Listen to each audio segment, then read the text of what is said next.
Well, hello there, everyone. It is John C. Morley here, serial entrepreneur. It's so great to be with you on Inspirations for Your Life. Today is Saturday. This is April 5th, 2025. If you're tuning into us live, well, then you're watching us in the morning. Otherwise, you might be watching us any other time if it's on a replay. Again, it's so great to be with you. Saturday means that we're on a brand new topic, a brand new master topic, which our weeks go from Saturday to Friday. This week, we have an amazing one, and that is letting go, lifting up from judgment to joy. We're on series 4, it's show 15, and this is going to be an incredible week. Hey, ladies and gentlemen, if you've just gotten up or whatever it is, doesn't really matter. Maybe you want to head over to perhaps I don't know, the kitchen and grab something yummy and delicious for you to eat. That could be something hot, something cold, something healthy, something sweet, something tart, or not. It's totally up to you. Welcome, everyone, to Inspirations for Your Life. And like I said, I am your host, John C. Morley, serial entrepreneur, not only a podcast host, but also a podcast coach. And yes, ladies and gentlemen, you should definitely check out after the show or 24 hours anytime during the day while you're not watching our content. Just go to believemeachieve.com and check out all my amazing content that will definitely inspire your lives. So welcome back, everyone, to another episode of Inspirations for Your Life, where I dive deep into the real talk that fuels growth, self-awareness, and lasting change. Today's episode is all about something so many of us struggle with, but rarely pause to truly explore. In fact, many people want to, let's say, brush it under the rug, releasing what no longer serves us, whether it's old habits, outdated beliefs, emotional wounds, or people who are no longer aligned with where we want to go on our journey. Letting go is the sacred necessary act that creates space for clarity, purpose, and of course, healing. In this episode, okay, I'm going to uncover the blocks that hold us back, as well as many through the week, the emotions that we unconsciously carry, and how we can gently and powerfully begin to release them. So grab your favorite drink, get comfortable, and open your heart, because today we're about to get set for some things that are going to amazingly prepare to set you free. Number one, guys, it's identify what's holding you back. Before you can release anything, you first need to recognize what's actually taking up space. Many of us carry hidden weights, beliefs we adopted as children, stories we've been telling ourselves for years, or relationships that have quietly become toxic. Take a moment right now to reflect: what consistently drains your energy, what makes you feel small, stuck, or insecure. It could be a fear, a memory, a person, or even a version of yourself you've outgrown.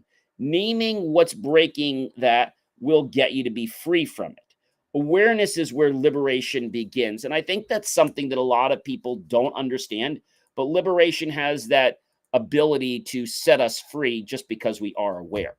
Number two, guys, emotional baggage is not a badge of honor. Yeah, this is not the military or the army here.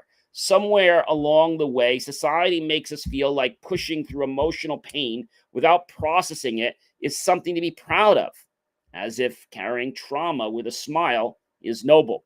But the truth of the matter is, unprocessed emotions weigh us down and prevent authentic joy, which is our own birthright.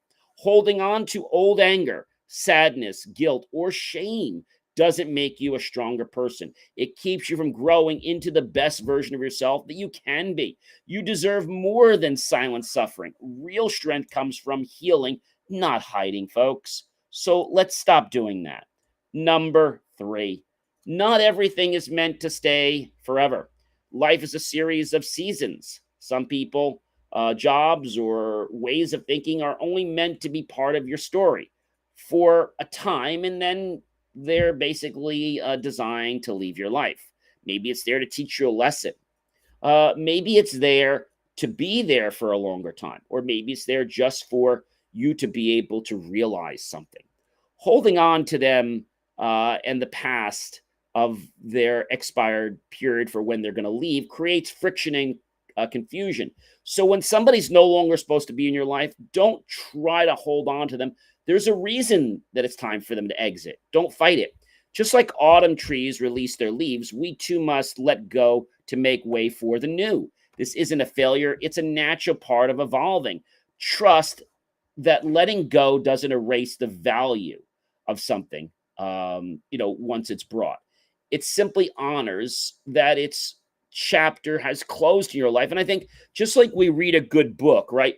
There are times to open up a chapter and there are times to close it. But we always say in life, I think we need to close that chapter in our book and open another one or start another one. Number 4, release creates room for alignment. Imagine your life as a home.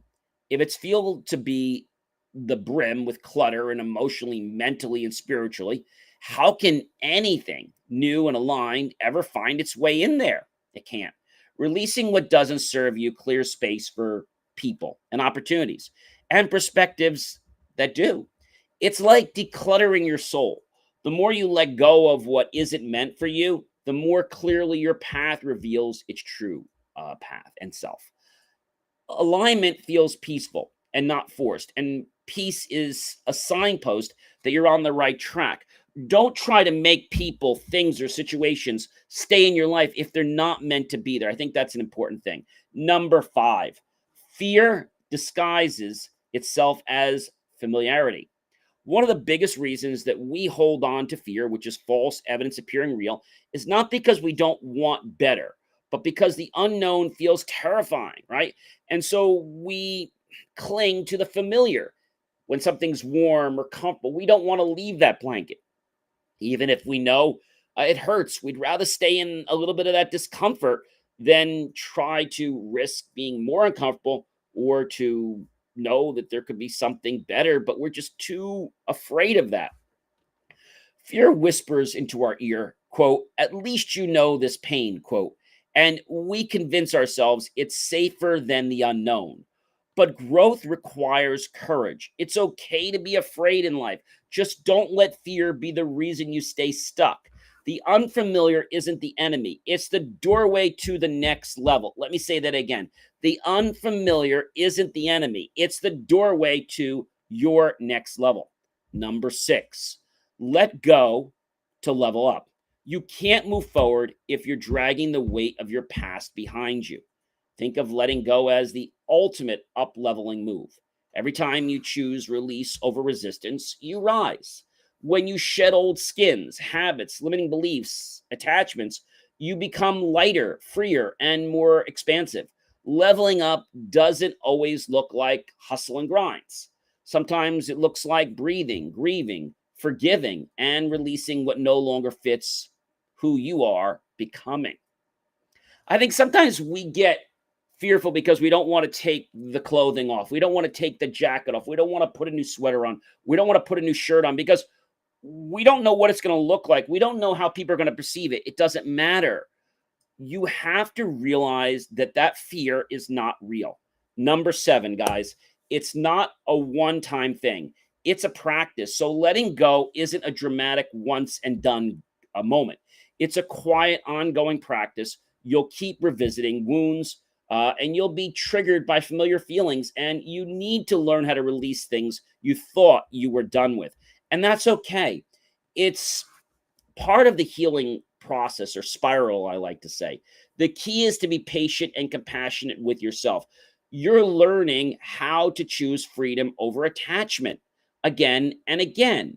So, like any practice, it gets easier and better the more you practice, and of course, the more powerful. So, but you have to remember you've got to commit to it.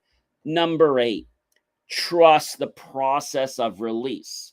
Release isn't just about removal. We've said this before. It's about trust. Trusting that when you let go, something better aligned is going to already be on its way to you. Kind of like a magnet, right?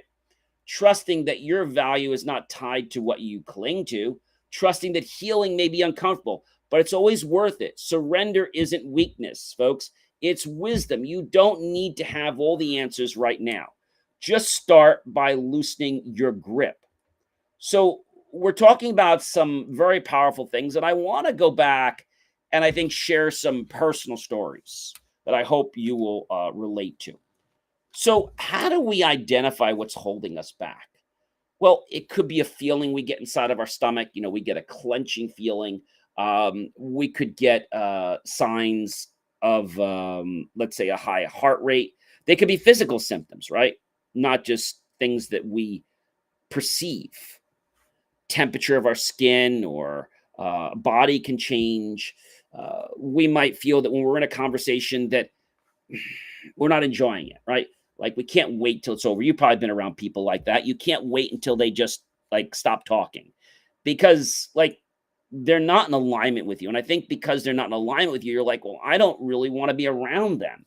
And it's like they don't even care about what you have to say. It's all about them. So identifying what holds you back is not a hard thing to do.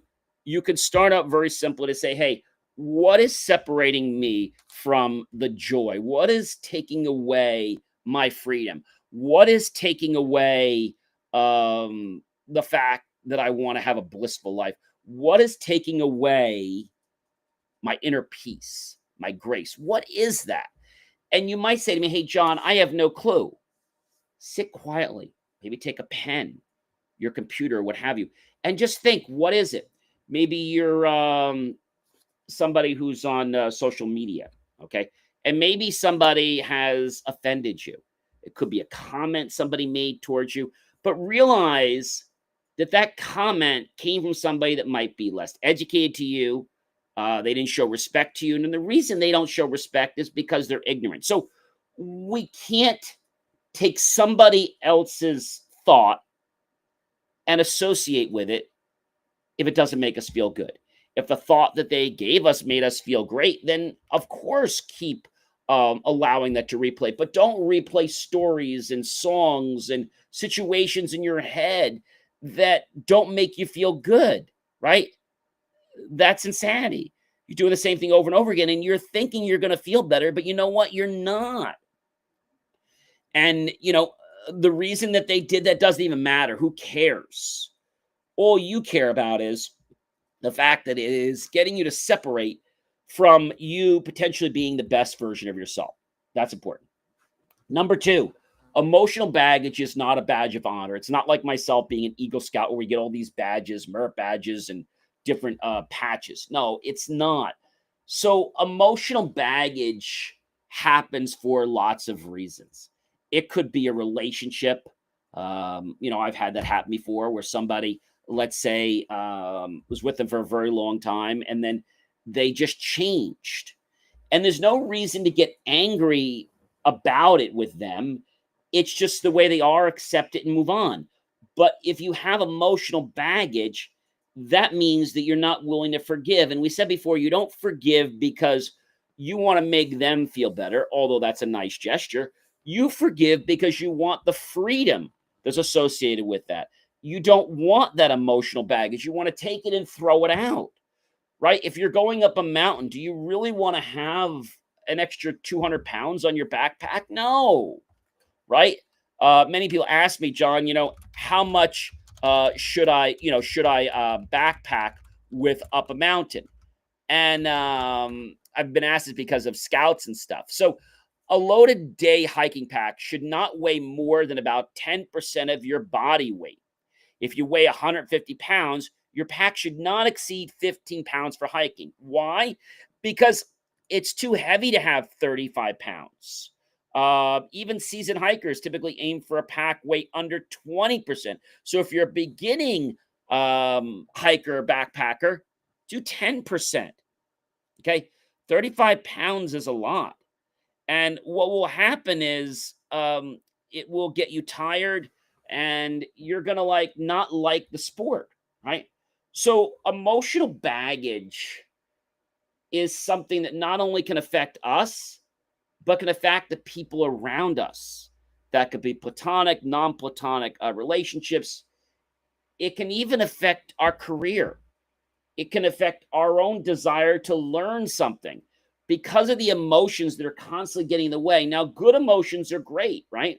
But when we have emotions that are making us feel tied down or chained to something, those are the kinds of emotions we need to get rid of.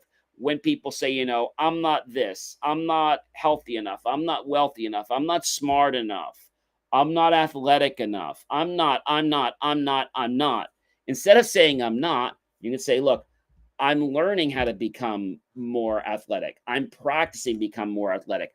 I'm learning each day and getting smarter each day, or I'm becoming more intelligent with new ways of learning each day.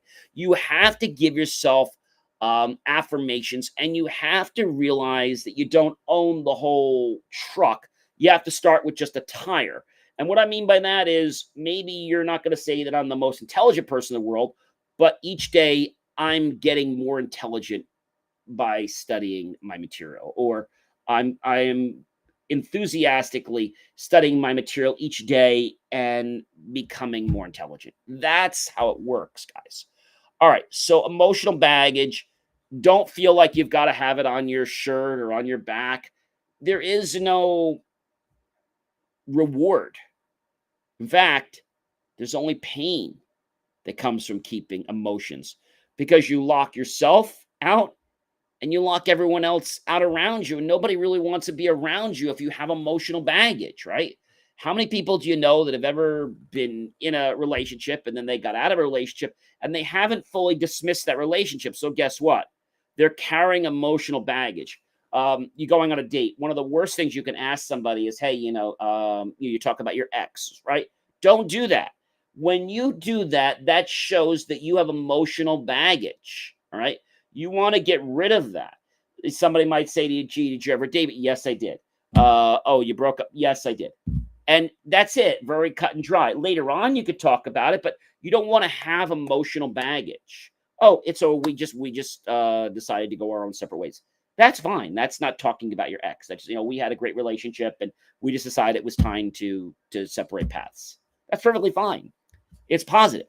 It's not negative. Saying, oh, I was with my ex and he said this or she said this, and I left because this person was very. That's not the right way.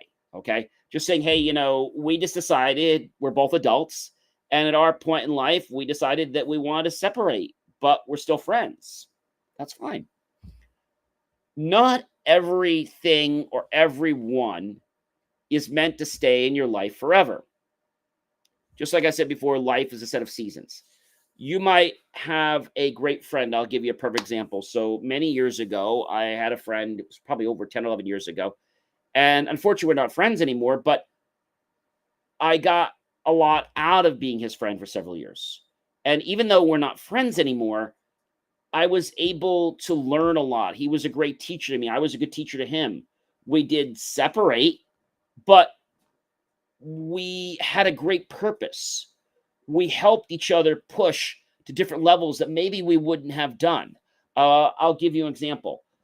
My friend got me to realize that just because something looks one way, it can be another way. Um, it was actually him that got me on the pathway of thinking, hey, if I'm going to be doing this for myself, I can definitely coach others. Coaching is just seeing what the person's going through, understanding, offering advice, not discrediting them, not talking down to them, but really trying to have, let's say, empathy for them, but also to have compassion, to get them to take the necessary steps so they don't have that. That could be something as simple as me giving you a neuro-linguistic programming technique, like the screen that I've talked about before, how you can make an image smaller or bigger. Like maybe there's something going on in your life, and I'll tell you to picture it on a TV screen. I usually have people close their eyes and do it. Don't do this if you're driving, obviously. And then picture that screen really big. Put the image up there that you want to project. Now you go ahead and you could turn the volume down so you don't hear anymore. You could take the set and you could turn it from color to black and white. You could also take another thing so that the contrast goes out, so that it goes to white or to black, right?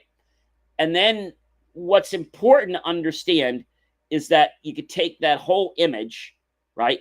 And you can make it really small and realize one thing: all the pain is gone. But what did I learn? I learned that not everyone is meant to be in my life all the time. And I can't be sad about that. I should rejoice in the fact that I had a mentor, that I had a teacher that showed up. They always say the teacher will show up when the student is ready. The teacher or the mentor will show up. So that's a real personal one. I love sharing that story. Release creates room for alignment. Oh boy. So release could be something as forgiving someone. Release could be letting go of past hurts. Release could be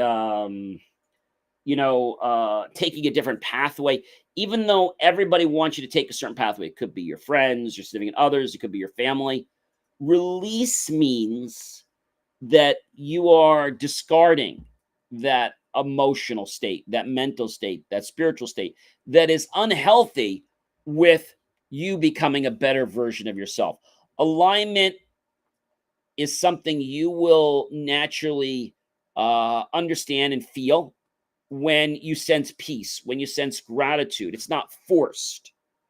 And so when you enjoy being in this state, this blissful state, it could be something as simple as walking your dog. It could be taking a walk. It could be um, doing a sport that I didn't mention. It could be reading, right? It could be a lot of things. But what makes you feel good? Do more of that. Number 5, fear disguises itself as familiarity. So when we think about this for a moment,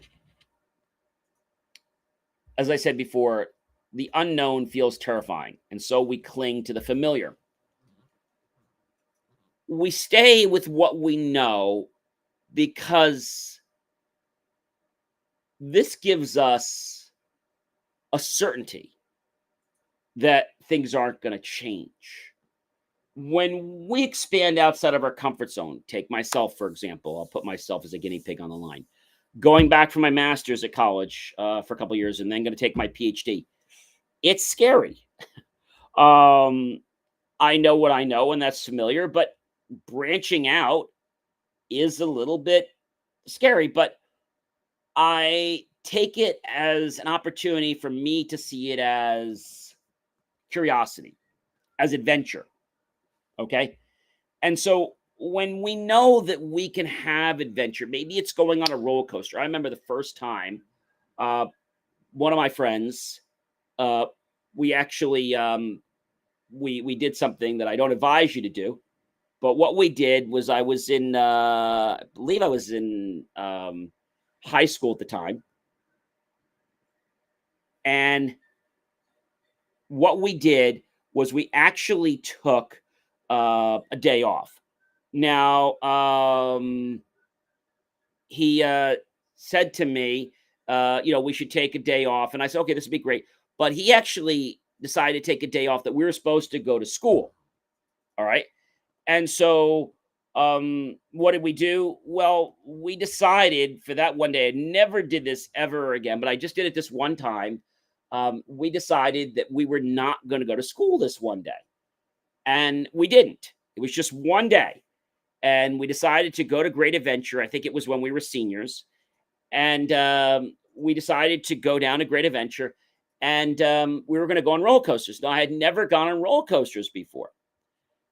And so, going on roller coasters like the Great American Scream Machine and many other things were very daunting for me. And so I knew the rides that were familiar to me, like the Tilt-A-Whirl, the Scrambler, things that spun but stayed on the ground and didn't typically flip over in a 360 type dimension other than spinning. And so this got me a little bit scared, but I was also curious in a way. I remember getting on the Great American Scream Machine, getting into it, uh, having the safety let's say harness and lock put down. And when that came down, it was like I felt my heart going to my lungs. And so when that moment transpired for me, I was like, oh my gosh. And then, you heard it start up, and then we're starting to go up the track and up the track and up the track. And I know that wherever goes up has to come down. And we're getting up to the top, getting up to the top. And you just know you're feeling, I'm like really clenching my fists. And looking at my friend and like going up and he's like, we're gonna die. He's like, he was kidding me, like, don't do that. And we're going all the way up, we're going to the top, like top, and then whoa, it's like we're going down and we're spinning away. And then all of a sudden you're just kind of like going with the flow and you're just enjoying it. So instead of trying to analyze, I was like, okay, I'm just gonna like enjoy it. And when I let go and enjoyed it, like I was already through the first loop and the second loop, and it felt amazing. Guess what we did after that? We went on another roller coaster, but it wasn't half as thrilling as the first one. That first one really lit the adrenaline on fire. Of course, there's other roller coasters like they had Batman and other things. But now that we went through the Great American Scream Machine, which they actually took down, it was this feeling. And see, it's these feelings of adrenaline that get us to want to do them again. This is why whenever you go on a date or something, you'll go do something like a sports activity. Why? Because the sports activity or the movie will build adrenaline from the excitement or from the fear.